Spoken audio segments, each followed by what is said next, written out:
Urwati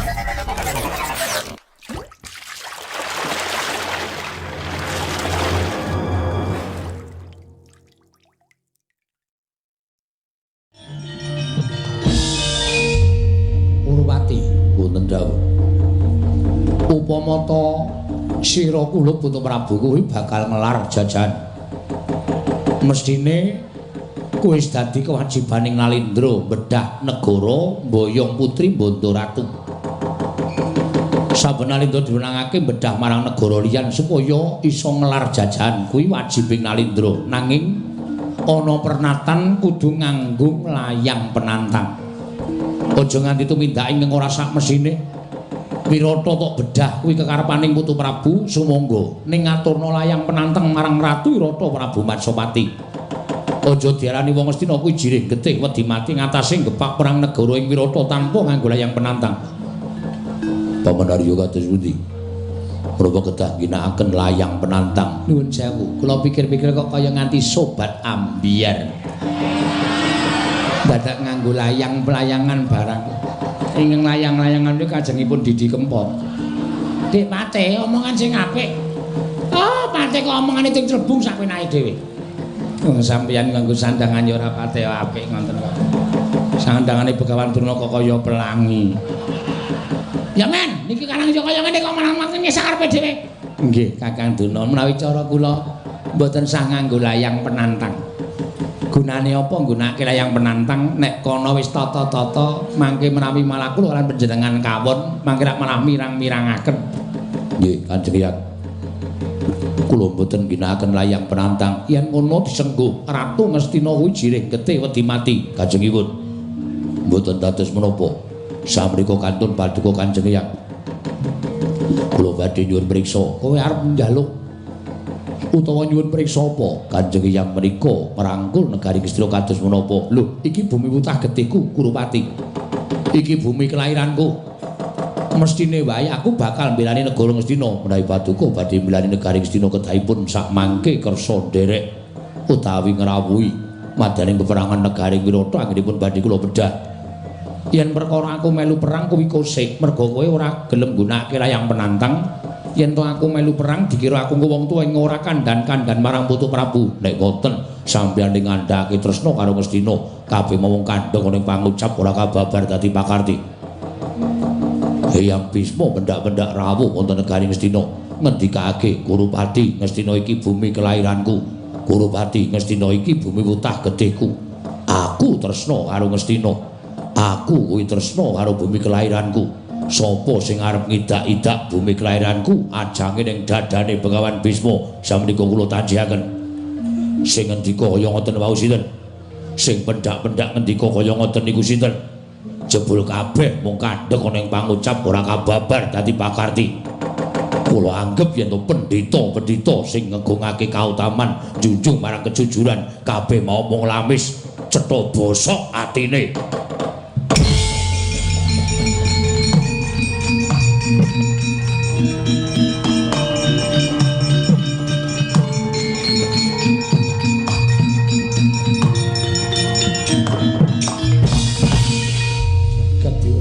Jagat Pangestunggal. Wih lah dalah Urupati, Urupati. Lah kok landhep suaramu nganti natoni marang ati ning Begawan Bisma ya. Ning aku jejering wong tuwa aja nganti aku nuruti marang Bramantyaku wekasan ndak ora prayoga. Tak tutke nggonmu maju perang ning Pabaratan. Ning aku janji aku melu ning negara Wirata ning aku ora bakal nggunakake gendhewaku, ora bakal nggunakake jemparingku. Aku mung kepengin nonton kaya ngopo kekuwatane putu-putuku Kurawa nggone bakal bedah negara Wirata. Lho semanggaken. Putuna, wonten dawuh, Ken. Kula trisagah majeng peperangan wonten ing negari Wirata. Oh, inggih ngestaken dawuh. Mboten badhe serak nggih kula badhe masturi dawuh sabda Tama Paduka anak Prabu Ngastina. Kakang Prabu Karna, kula ingkang badhe minangka dados senopati ngrabosa tiyang-tiyang Wirata. Matur sembah nuwun tanpa pindhan pamanarya wonten dawuh. Budal kang padha sibuk jeneng ingsun kundur kedaton cawisna titianing ingsun Yai Pamuk lan godho kula ugi badhe tedhak wonten ing peperangan negari Wirata. Inggih ngestaken dawuh Paduka anak Prabu Ngastina. Karana kula madal pasilan Kartomarma wonten timbalan budal kang padha sepo ingsun kundur kedaton kula non paramadal pasilan sing ati-ati aja kaya bocah cilik Dimas Kartowarma purna gatine paranggilan salsa kundur kedaton jelok saking dampar kedelok nyambit gambaran gading kadhiraken sangganing Palomban Ceti manggung tanggung Joko Paloro ingkang sami ngampil pacaraning Prabun ladal ya jagat mangestu para wayah tur jagat kanggo kula wonten timbalaning ngadawu paduka Gusti kula ingkang sinuwuning Wirata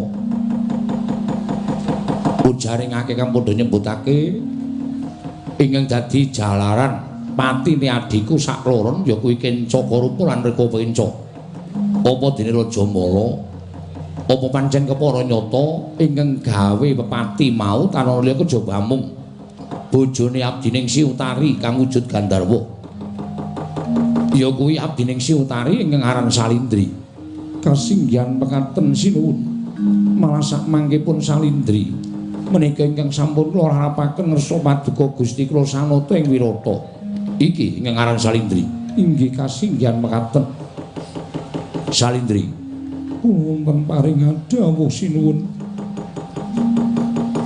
keluputan ingkang mbok lakoni ana ing praja ing Wirata ingkang satemene dilakoni dening bojomu ingkang ngasipat Gandharwa monggo ora jamak lumrah ing ngatasi panjenengan ingsun kuwi titahing Ubathara ingkang wujud manungsa lan Wirata kene duwe pernatan hukum sapa wae ingkang keluputan tumrap negara kudu pinatrapan denda ingkang sabobot lawan keluputane gandeng ingkang luput mau bojomu kang ngasipat Gandharwa mula ora aneh yen to tumibaning paukuman tanarya kejaba mung marang kowe Salindri mula wis tak tetepake lamun dina samengko pranatan negara Wirata pradata adil negara Wirata gandeng bojomu utang pati kelawan adiku sakloron Kenca Karupa lan Rupa Kenca mula wis ditetepake dening pradata adil dina samengko ingkang kudu gumanti sarta nyuli marang paukumaning bojomu ya kuwi kowe lan sumurupa yen to dina samengko kowe bakal dihukum pati ning negara Wirata Salindri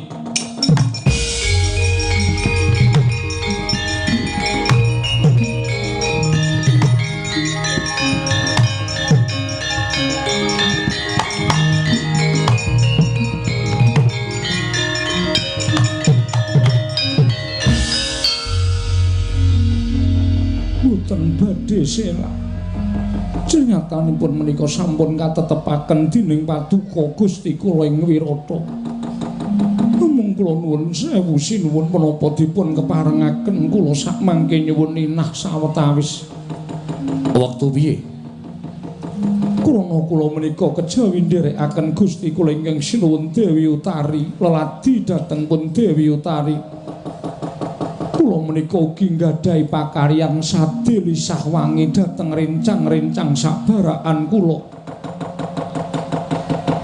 monggo sawetawis kathah rencang-rencang kula ingkang sami tumbas utawi ginakaken sadéan kula mongko dereng sami lunas anggenipun bayar dhateng ingkang abdipun Salindri mila dinten sakmangke wonten sukaliraning penggalih paduka mbok wonten mulung ing penggalih paduka paring wekdal boten ketang namung setunggal dinten utawi kalih dinten supados sakmangke pejah kula boten nilar pangraos ingkang boten sae mindhak nyandung ngrimpet dhateng lampah kula anggenipun badhe sowan ngersanipun Gusti Diwaji dadi kowe njaluk wektu inggih kasinggihan mekaten yo tak paringi wektu nah yen to wis rampung makaryanmu nggonmu nagih utang karo kanca-kanca sakbarakanmu ingkang padha tuku lenga wangi ingkang mbok adol ana ing negara Wirata tumuli kowe ngadhepa marang Prabu Matsapati ingsun pribadi ingkang dawuh kelawan ingkang wis netepi marang kewajiban kudu menehi hukum pati marang sira Salindri mboten langkung namung ngestaken dawuh paduka Gusti kula Sang Nata lan ngaturaken panuwun ingkang tanpa pepindhan dene paduka sampun keparing wekdal dhateng kula sinuwun biak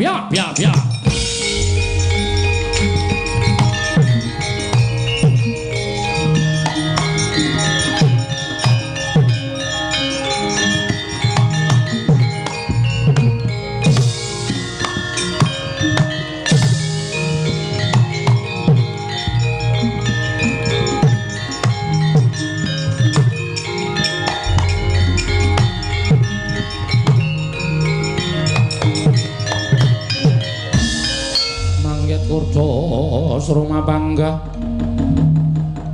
wakut kate nyomawuk yatira wang-wang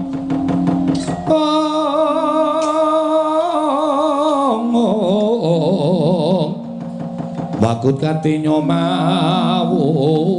yat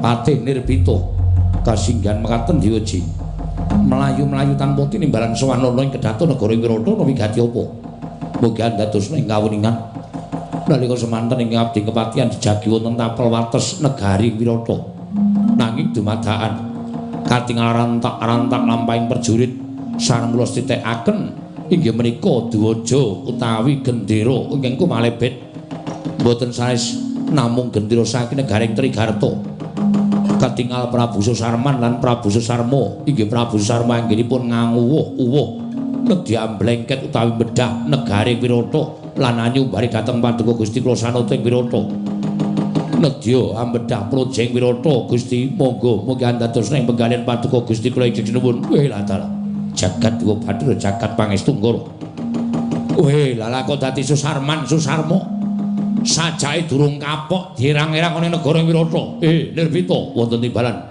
krakiten kreta perang. Aja ana sapa-sapa ing mapake ridaning Susarman kejawana panjenengan ingsun. Aku dhewe ingkang bakal glandhang sirahing Prabu Susarman Balang.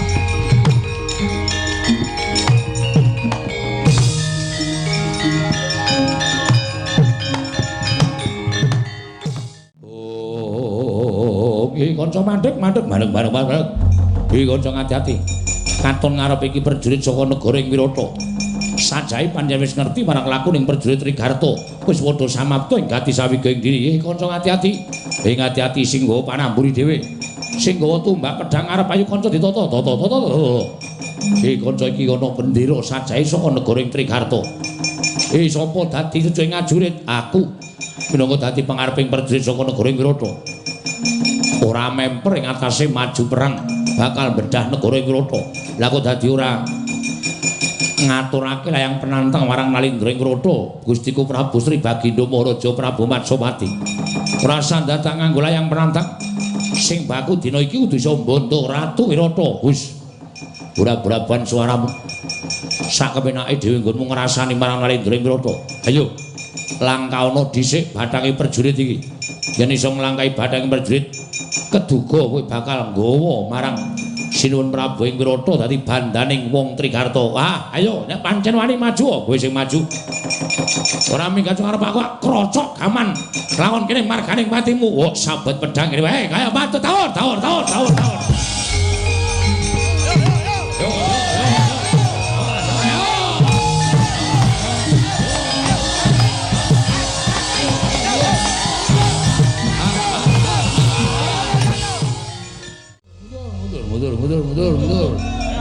Mundur krombyang. Wah, cilaka. Waduh mati aku ngarep dhewe malah ketoke arep mbabati wong Wirata malah tanganku kena pedhang iki kiwir-kiwir iki. Waduh mati aku sos iki kempolku kesabet pedhang. Sikilku meh pedhot. Aduh mati aku. Aduh iki kok wetengku kecocok tumbak. Mati aku. Walah, iki bokongku kena panahe kancaku dhewe. Malah ngrekoso iki. Aduh. Kena ngopo kuwi?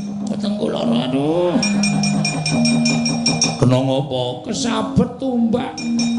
Ning ora pas nggon landhep, pas nggon gagange. Aduh yung. Malah biru ora karo-karuan. Aduh, pundakku timpal. Aduh. Irungku kenyak met-met nyangane rayong wamengan metu kocek. Aduh cilaka iki. Ngopo krekku ilang. Ngopo ndasmu iki wae. Aja nesu iki kok. Wah iki ya penguripanku rekku ilang tenan kok. Banjur nesu ora. Walah wis jan iki piye iki kanane kaya ngene. Sikilku ora iso nggo mlaku iki piye iki. Aduh. Kowe ngopo tak keplak lho kowe? Aduh. Ngopo? Ndasku ilang. Sik to. Ndas ilang kok iso omong. ndas ngisor. Ilang. Kenapa? Nek arep nglebokke pedhang ning sarunge malah ngiris nggon aku. Aduh, iki kok dadi wagu. Tak sawang kok ora ono ndase. Engko diperban. Ora iso iki. Cilaka iki aduh kanca mundur-mundur matur Prabu Susarman matur. Mundur.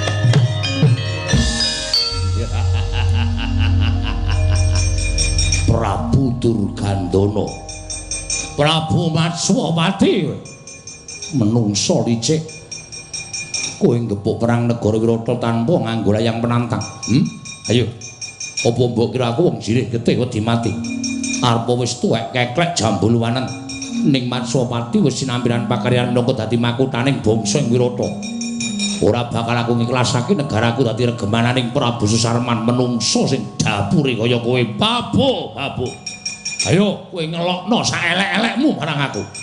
Ning dina iki kelakon penjangkaku. Kowe mbiyen digdaya Wirata, mbiyen persasat ora ana sing wani nekani negara Wirata. Ora ana sing wani bakal bedah. Aja kok bedah ngrasani wae ora wani. Ning saiki kowe wis ora duwe kekuatan. Ngibarate kowe singa sing wis sompong, kowe ora galak. Mergo adimu loro telu. Raja Mala Kencaka rupa-rupa Kenca wis tekaning pati. Kowe wis ora duwe kekuatan, kowe wis ora duwe kadigdayan. Dina samangka Susarman keduka bedah negara Wirata, tak blengket marang negara Trigarta, pecah ndasmu.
Susarma aku aja mbok irang-irang ning ngarepe kawulaku. Aku aja mbok isin-isin ning ngarepe kulawargaku. Ayo Kaki. Mustia Pusaka Patenana Nalindra ing Wirata. Piye? Patenana Nalindra ing Wirata. Piye? Kowe kon mateni ya? Kowe kon mateni. Kepenak men kowe ora kelingan duk nalika aku pengen lamar karo anakmu Tari. Aku dierang-erang, aku disin-isin karo Kencaka rupa-rupa Kenculan Raja Mala. Mergo aku kalah perang. Nalika semana kowe gedangkrang sila tumpang ning dhuwur dampar klecam-klecem cangkemmu. Sajae seneng nyumurupi wiranging Prabu Susarma ing Trigarta. Nalika semana kowe wis ngaku kalah ning kowe licik. Dina iki bareng senopatiku wis ora ana. Kowe ngepuk perang negara ing Wirata pancen sak sengaja. Pancen sak sengaja arep ngopo kowe? Wong perang ku ora nganggo akal, ning nganggo akal. Wong perang ku ora nganggo kekuatan, ning nganggo pikiran. Saiki kowe arep ngopo? Kowe wis ora bakal iso selak. Wirata bedah. Anakmu Tari dadi kukupanku. Aku Patenana, pancen arep tak pateni, ora bakal tak gawe macak. Iya, aku Patenana. Yen pancen aku arep mbok pateni aja mbok irang-irang kaya ngene. Aja mbok isin-isin kaya ngene. Durgandana. Kreta ngarep kaya ning alun-alun bakal dadi pancatan nggonku bakal mirangke karo kowe ning ngareping kawulamu. Men padha weruh yen to kawula Wirata kabeh padha ngeyup barang ratu ing wis ringkeh, ratu ing ora duwe kekuatan. Ratu ing ora duwe kadegdayan, gunane apa padha ngeyup barang ratu sing wis pepes bayu kang tapis ora duwe kekuatan. Tak bondo tanganmu, tak talekke ana ing rodaning kreta, kowe tak seret mubeng negaramu ben disorai kawulamu kowe tur galor.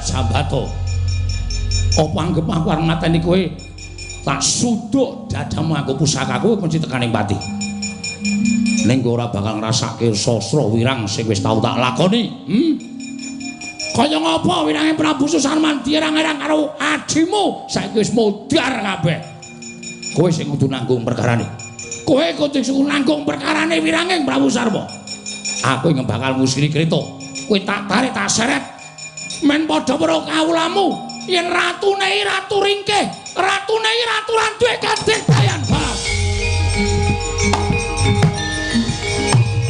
waduh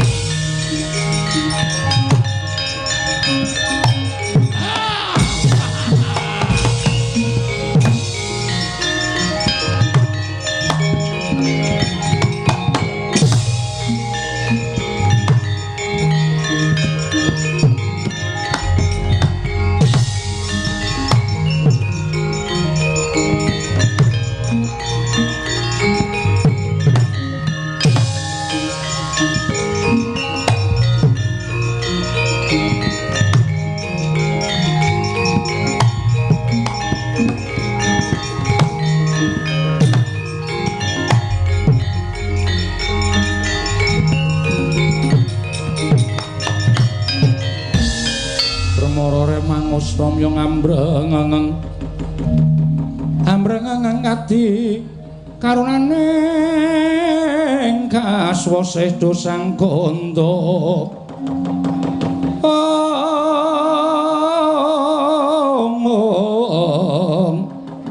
dosang ganda wastrat muja lengleng lalu mangulati Yai pun kakang ingkang prapta aja dadi kageting atimu Dimas.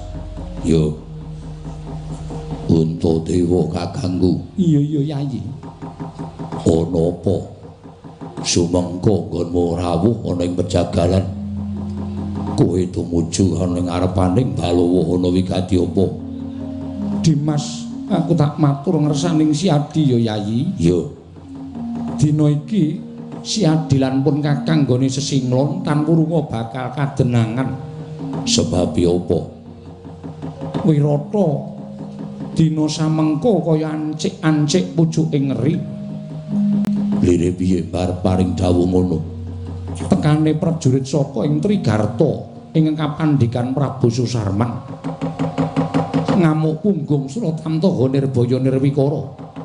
Nganti dadi dukaning Sinuwun Prabu Durgandana tumuli ora kuwawa ngampah marang mubal babaling karepson. Sinuwun Prabu Matsapati ing wis keladuk yuswa tumuli manjing ana ing peperangan nanging sepirata kekuwataning Nalindra ingkang wis keladuk umur. Ora nganti gantalan telung kedheping paningal wis kapikut dening Prabu Susarman ing Trigarta Balawa. Apa? Yen Siadi weruh mestine bakal miris. Sinuwun Prabu Wirata ditalekake ana ing kreta tumuli kreta dibandhangake mubeng alun-alun negara ing Wirata. Sinuwun Prabu Matsapati dadi surakaning para kawula sak negara ing Wirata, banget-banget nggone ngirang-irang marang Sinuwun Prabu ing Durgandana. Mula pun kakang tumuli mlayu ana ing pejagalan mung matur kelawan Dimas Balawa, "Yai aku njaluk Siadi nulungono marang Prabu Matsapati ing Wirata. Siadi manjing ning peperangan Susarman patenana." Aku tak takon karo kowe. Iya. Aku nang kene gawe aku ngopo? Siadi mapan ning pejagalan tukang jagal kebo sapi opo pantes opo memper yen nganti aku nantang karo Prabu Susarman aku nglebut marang Prabu Durgandana ya to yen nganti ora ana ingkang padha ngerti yen nganti ana ingkang ngerti lan padha takon-takon ing atase mung wong pejagalan kok pinter nggone olah kridaning peperangan tumuli padha duwe rasa cubriya yen pancen kateman padha cubriya wekasan padha ndakwa yen to aku iki Bratasena yen nganti kawanguran dening Kurawa tan wurung aku nglakoni 12 taun paukuman setahun buangan dadi menungso sing padha ndheple ning negara liya kurang marem atimu kurang marem rasamu Puntadewa anane aku kaya ngene Janaka kembar padha kaya ngene ngrumangsanono kabeh mau saka pokal gawemu kabeh mau saka niat jahatmu nggonmu ngladeni karo si Duryudana olah sesukan dadu sadurunge biyen aku wis elek-elek karo mbarep kakangku ora sah nuruti karepe Kurawa ning kowe mbrung tanpa petuk wekasan kamprung Indraprasta sak isen-isene sak titiane nganti bojomu dhewe mbok totoake wah isih kurang marem nggonmu nyiksa karo adi-adimu isih kurang marem nggonmu gawe lelakon tumrap adi-adimu wah teko kaya ngono mbarep kakangku sing tak deng-deng sing tak anggap wong tuaku jebul tinemune kowe ringkih ing petung kowe ora iso gelar ora iso gulung ben dilakoni Ratu Wirata arep bedah negarane ya ben arep kaya ngopo kanane Wirata ya ben kuwi dudu perkarane Balawa ing pejagalan